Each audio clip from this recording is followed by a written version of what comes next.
Hello again, it's Lock Noob, and well, this video is a beginner's guide to dimple lock picking. The reason I'm making this video is I get loads of requests about wanting a dedicated video all about how to pick dimple locks, and I thought, well, why not? Let's do it. Why dimple locks? Well, I think that a lot of people, once they start to master standard pin tumbler locks, they start to look at other types of lock configurations and locking mechanism to see if they can stretch their skills a little further, be that dimple locks or disretainer locks or lever locks, etc. But in this video, we're just going to concentrate on dimple locks.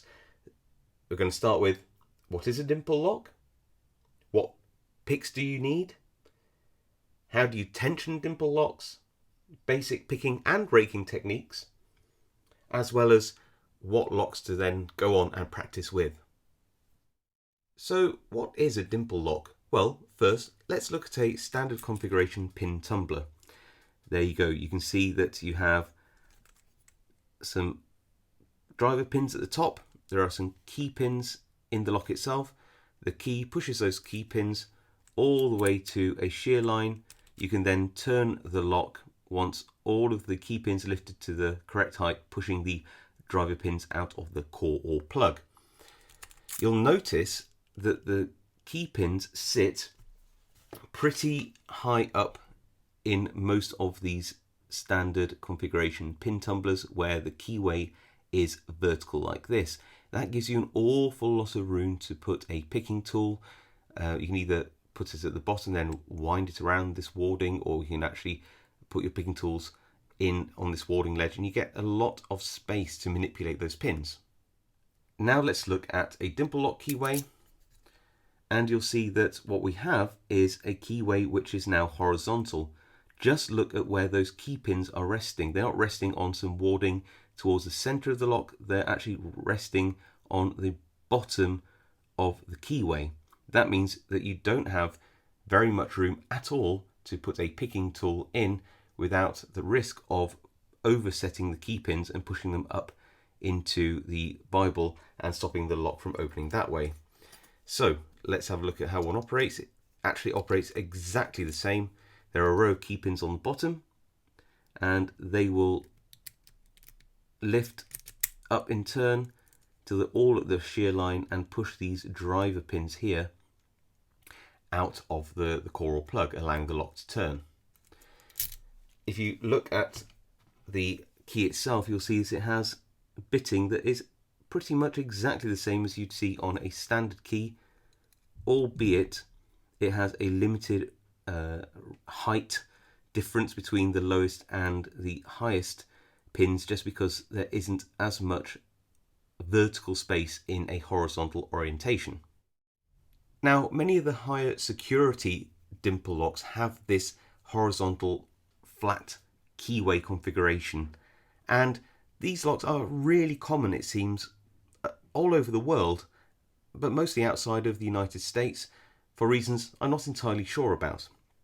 However, there is another dimple lock configuration which is extremely common, especially in Eastern Asia, and these are what we call the smiley dimple locks, so called because they have a little keyway which looks like it's smiling at you. Now, these are incredibly common. A lot of these locks come from China, and they are not always, well, they're pretty poor quality, but they are also fun to pick, and certainly, worth having a little look at in this video, albeit briefly.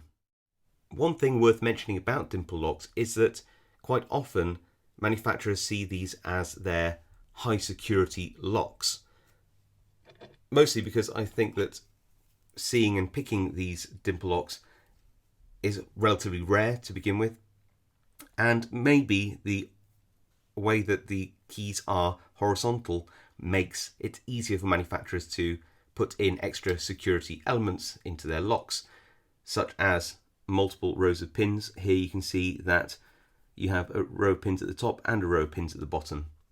In this lock, you can see that you have a standard dimple pin configuration in the middle, but you also have a slider sidebar mechanism attached. And you even have some locks which have magnetic elements as well as telescoping pin-in-pin locking mechanisms. So what picking tools do you need to open up a dimple lock?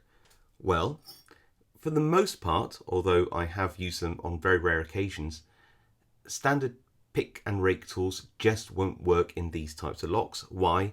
Well, it's to do with that horizontal keyway and the lack of space between the bottom of the keyway and the pins.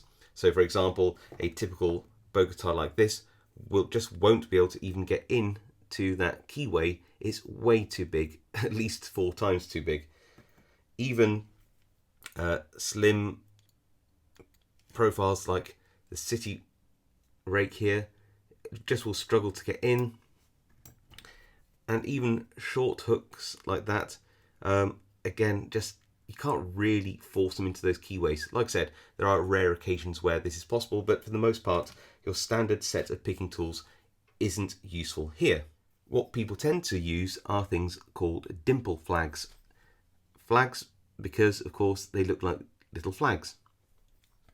These are designed to go into the keyway like this, underneath the pins at a flat angle, and then lift them up, which you can see is happening here to that first pin. This extremely thin tip stops you from oversetting those key pins and accidentally pushing them up into the Bible and stopping the core from rotating. In most dimple pick sets, you get pretty much 3 different types of dimple flags. You get ones which are completely flat. They don't have a left-handed or right-handed side. And personally, I really like these, albeit they seem quite rare in a lot of kits. Most kits will have varying sizes, and by that I mean lengths and thicknesses of dimple flags which are either left-handed or right-handed flags. And those are designed to obviously pick dimple locks where the warding in the keyway makes it easier to pick one side of it or the other. And then most kits will also have curved flags. These are quite extreme variants, and again they can be different thicknesses and lengths and degrees of curve, and they also come in left-handed and right-handed variants. So what sort of kits are out there, and are they any good? Well, to be honest with you, there are so many kits, and nearly all of them have their pros and cons. A lot of it depends on your time and budget. Naturally, I don't have every possible dimple lock pick set out there, but I have, I think, quite a good representation of the types of kits which is out there. I would suggest that with all of these things, you research them and you decide which one is best for you based on your own personal time and your budget, of course. There are a multitude of dimple pick sets that come out of China for the most part, and they can be really cheap, talking about under $30 for a whole set. My favourite one is the Honest Dong Shi set, and these are made from some very sturdy material. You will, however, notice, and this is incredibly common with a lot of the cheaper end pick sets, you'll notice that they are really, really badly finished. They are so square, and that will make them incredibly hard to use in the lock, where you need to be able to rotate the pick inside the keyway, and having such a square profile means that you end up having such weird feedback with the corners digging into the lock body, feeling really rough, catching on the warding, just out of the pack, pretty horrible and almost useless. Why do I like these? Well, if you just have a bit of time, somewhere around 20 minutes per pick, and a little skill, you can take some files and a bit of sandpaper and you can make these into some really, really nice dimple flags. You file them down, you can see where it's gone from square to really nicely rounded. And if you do that with all of those picks, and again, it isn't just these Honest Dong Shi sets, there are multiple ones out there that are similar. you'll end up with something really, really good. There are multiple kits like this one which have interchangeable tips. Those can be pretty good, and you just swap the tips out depending on what your need is at the time. And they are often pretty good value. The steel is usually, again, pretty good, but you do need to finish them off, and here is another flat flag which I have rounded off. As they come out of the pack, they tend to be a lot more rough and a lot more square. There is a pattern here with a cheaper end of picks, but you know, most of them, whether they be fixed handle with, you know, rubberized handles or whatever else, or interchangeable tips, they tend to be made quite well in terms of the material, but you do have to spend a lot of time finishing them off with files and sandpaper to make them, well, even slightly usable to begin with. In terms of mid-range kits, there aren't that many out there. I know that Southord do an interchangeable tip pick set, which I know some people like. Sparrows probably have one of the more famous mid-range sets. So they have a double row of picks like this. It's already well rounded, as you can see on the pick shanks. So they do come very usable out the pack, and they have a load of tension tools as well. Some people have said that these are quite flexible. I haven't really found a problem with them myself, but your results may vary. It's definitely a good kit to explore, just because of its price range and the fact that the picks are already finished off for you. At the top end of the spectrum, we have some really great choices. We have the multi-pick Dimple Lock set, and we even have some hand finish picks by a company called Spooks, which we'll come on to in a second. What you tend to pay for here is the quality of the materials and, of course, the finish. The multi-pick set not only look exceptional, but have a very, very high degree of finish on all of the picks in the set. And whilst it commands quite a high price, which is probably going to be off-putting to a lot of beginners, if you have the budget, you get something which is completely usable out of the pack with no modifications, and are very comfortable and very beautiful to look at. Another high-end pick are the picks which are sold by Spooks, and oddly, these are hand finished. I mean, to an amazing degree. Look at the shine and finish on these, but they're made from cheap Chinese dimple picks, long-handled ones, admittedly, but ones which actually, you know, look very much like this to begin with. All it is somebody spent the time hand finishing them for you and applying a different sort of a hard rubber handle to them. So again, you know, there are some really exceptional high-end picks out there. Of course, it all depends on your own personal budget. So what if you don't have the budget for a new Dimple lockpick set, or you're waiting on for to be delivered, and you have a couple of dimple locks you want to explore in that time? Then, well, you can get away with gently using half diamond profile picks like these. They are, in their own way, a bit like a dimple flag. They are nice and flat. They do have a flag-like end, albeit their profile is square. You can get away in some cheaper dimple locks using these half diamond picks in lieu of a decent set. Let me just show you. I'm just going to apply a little autofocus to the lock, and then you can see how you can actually put the flag down and rotate it to lift the key pins. There you go. So you can use a half diamond profile on cheaper dimple locks with care, albeit you could end up twisting and deforming these picks because they're just not designed for that purpose. So are there rakes for dimple locks? Well, the answer is yes, of course. A lot of the cheaper Chinese sets will have, amongst all the hooks and diamonds, a pick that looks like this, and you might be thinking, what on earth is that? There are many variants on this theme. It looks like a little waffle board, and these are designed for wide open keyways. Here is a dimple lock a very high security one with 20 pins all on different axes. And I've actually seen people rake open these locks using one of these picks. So yeah, they can be useful. And some other Chinese kits actually have quite a range of different flat rake profiles like this, but I won't focus on any of them in this video just because I find that even with heavy modification, they're just not really that useful. And it's much easier just to learn to single pin pick dimple locks in the first place, rather than relying on lucking out finding one of these rakes, which even after heavy modification is unlikely to get you into many locks. Some rakes which I do find useful, and these are probably wafer lock rakes, but I find them quite useful in dimple locks, and these are the diamond rakes from a 24-piece kit, which a lot of us know as the Gozo 24-piece kit.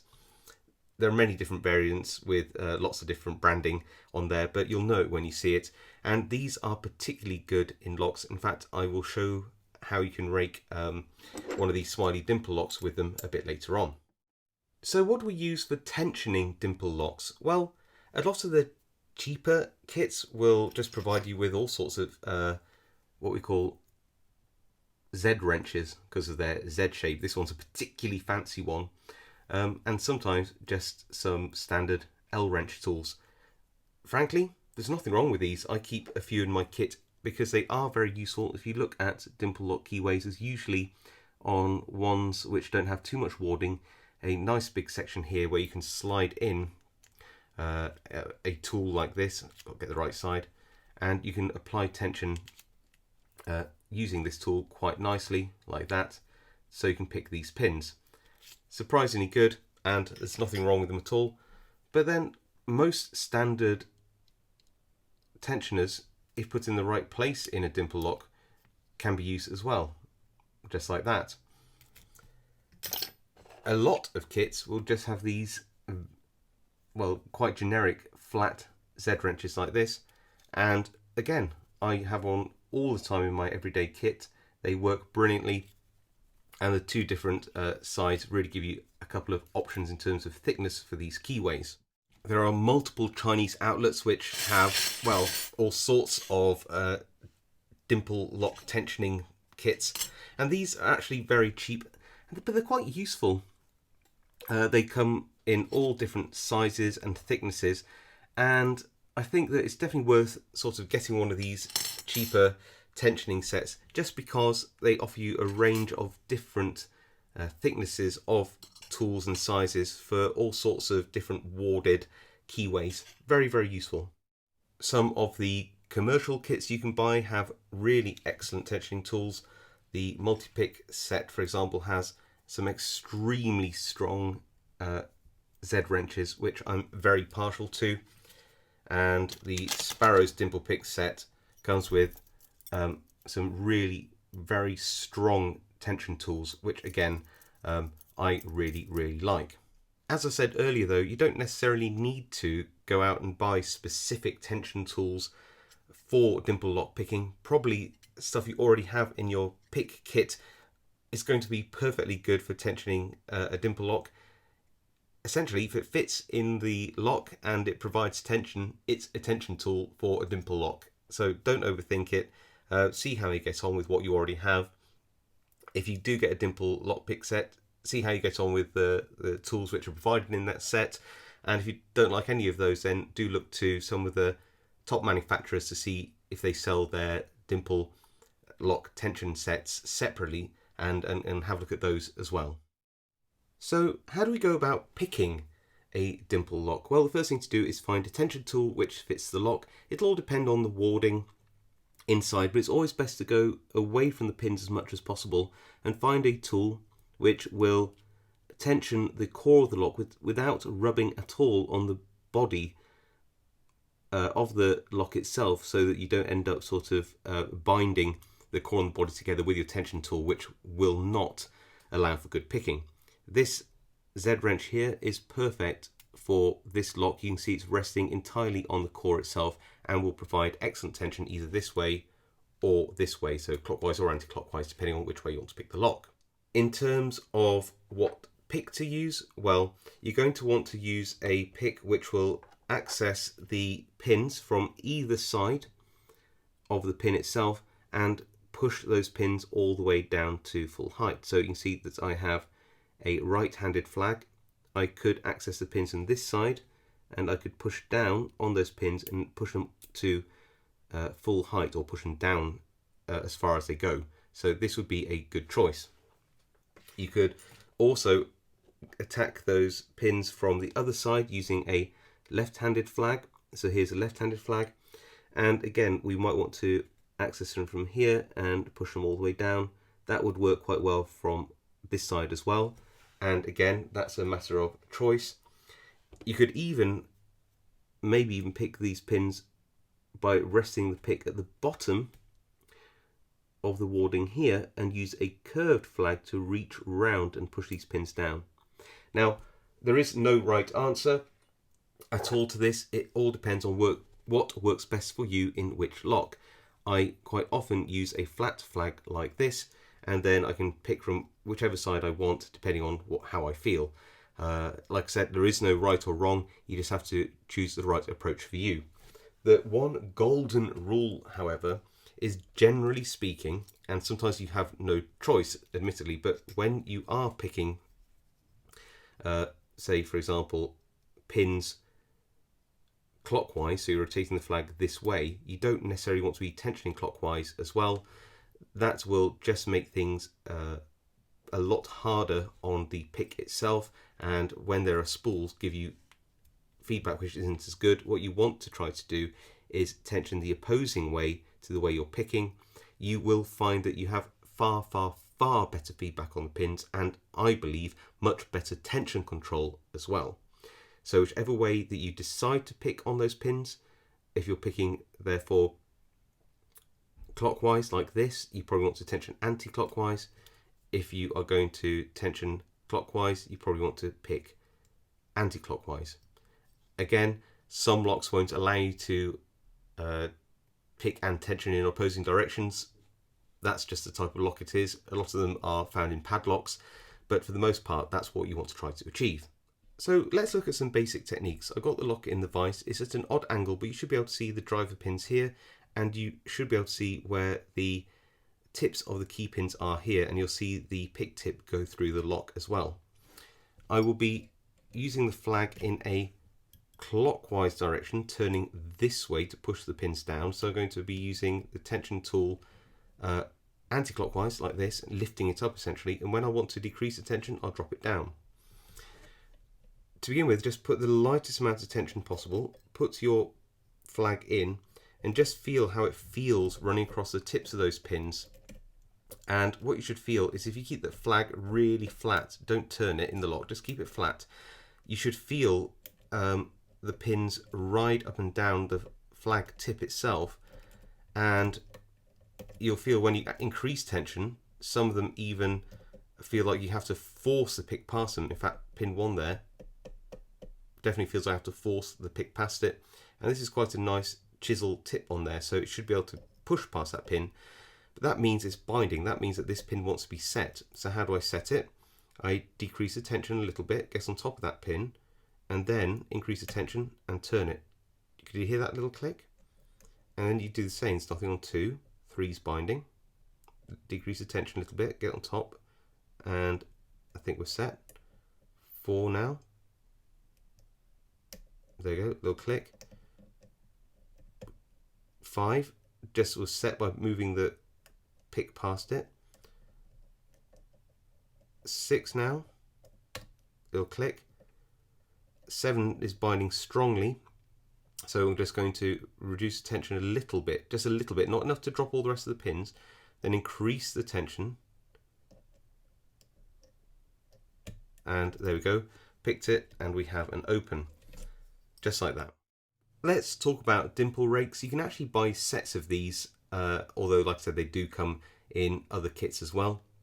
Like all rakes, there isn't a magic one which works in all locks. You have to, by a matter of elimination, go through the rakes in turn until you find one which works for the bitting of the lock you're trying to rake. even though that these are incredibly slim, these rakes will not fit a lot of dimple locks just because the height is so small in these locks. It's just really tight. This one might be able to go in at an angle, but it's not really recommended to force a tool into a lock. You may end up damaging the tool and even the lock by breaking off your tool within it. Locks which are very easily raked are things like these smiley dimple locks, because you tend to have a bit more space in these locks to insert these rake tools, I find. So I have one of these smiley dimple locks in a vise, and tensioning it, well, you just have to find what works for you. With these locks, I find a little fixed wire wrench like this gives me good tension control. Other people put some wiper blade in and pull up. There's all sorts of techniques. Whatever works for you is perfect.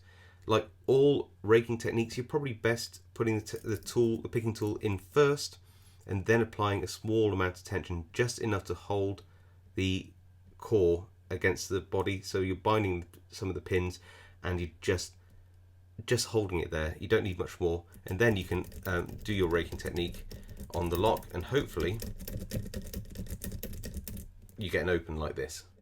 So the vast majority of branded dimple locks you come across will have some form of security driver pin in there, most likely to be a spool pin. So I'd recommend finding dimple locks with spool pins in and practicing with those early on into your dimple lock practice, just because they are so common. So how do you go about picking them? Well, like you would any standard pin tumbler with spool pins, you would use light tension. You'd feel for a false set. You would pick those pins which provide counter rotation to move to a full set on the spool, and then eventually the lock will open. So I'm going to be tensioning lightly anti-clockwise and picking clockwise and just finding those pins. So I'm going to use moderate tension, find those pins which are binding, and turn the dimple flag until I can feel them set.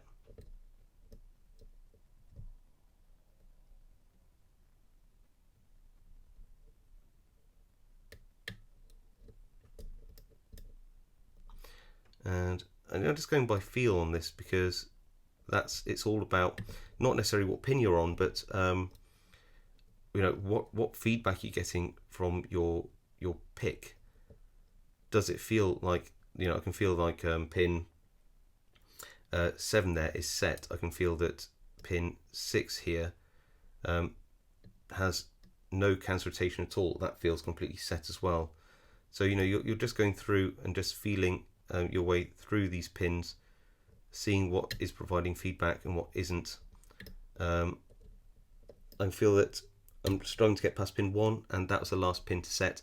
You know, it's really nice, and you get that lovely feedback. You'll if you re-watch that, you'll see the subtle movements on the core. You'll see it jiggle back and forth as I feel those spool pins. I just release some of the tension to get on top of them. I increase the tension, set them, feeling that feedback as I go. And it's really important to have that control where you are picking into the way you're tensioning, so you can just let go of the tension sometimes and then increase the tension in response to how the pins feel. So what dimple locks do I recommend that you start to practice with? Well, I had to think about this because I have a global audience, which I think is fantastic, and I do know that dimple locks aren't that common in the United States, North America in general, it seems. So I tried to think of locks which I know you can get from largely all over the world. So lock companies which do distribute to you know, quite a lot of the world in general, and ones which are very consistent and have spool pins, but not too many, you know, hard security features or crazy warding in the keyway. And this is what I've come up with. Before I go into these locks, and you can probably see what they are already, but I don't recommend, even though I have these for demonstration purposes, I do not recommend at all these see-through perspex or acrylic or whatever they are dimple locks. They don't pick like normal locks. They feel weird. The feedback's wrong. They're good to learn from and learn your pick positioning and get an idea of how dimple locks work, but I would absolutely say to you, avoid using these for practice. The plastic wears out, the pins wear against the plastic, the body wears against plastic.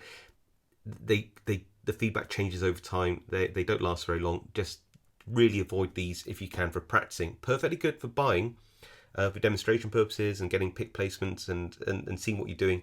Absolutely, but I could not recommend this for actual practice. I would actually recommend buying one or two branded locks. Try to get them secondhand if you can, but if not, then you might have to shell out reasonable amounts of money for these, because dimple locks in general command a higher price than standard pin tumbler locks. But sometimes I think it's worth trying to get hold of good quality locks for practicing with, because what you'll end up with is a lock which is consistent, gives good feedback, it's smooth, the tolerances are great, and you'll know that when you pick it, it's because of your skill and not because of luck. When you feel something in the lock, you'll know it's feedback from the lock, not bad manufacturing. Really would recommend it. The first lock I'd recommend is, and it sounds so weird to say this, but it's a multi-lock. This isn't the pin-in-pin multi-lock, this is a 7-pin Garrison.